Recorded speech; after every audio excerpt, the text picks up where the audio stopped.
Jom saya kongsikan metod ketiga iaitu IUCD atau nama lainnya ialah Intrauterine Contraception Device atau nama Melayunya adalah alat di dalam rahim. IUCD ini terbahagi pada dua jenis, sama ada hormonal ataupun non-hormonal. Untuk yang hormonal selalunya bertahan selama 3 tahun dan non-hormonal dia akan bertahan selama 5 tahun. Sangat bagus untuk dua-dua ini. Kenapa? Dia akan memberi efek yang panjang, lagi-lagi untuk mereka yang tidak mahu hamil. Dan metod yang keempat iaitu implanon. Implanon adalah perancang keluarga yang mana kita letakkan satu rod kecil di bawah lapisan kulit di bahagian lengan.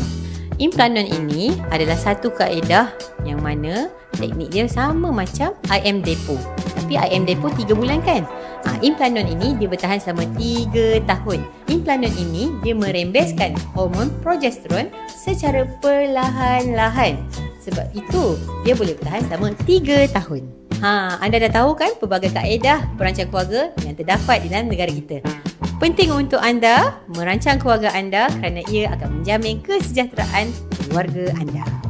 Mesra lagi cepat, family kan ada.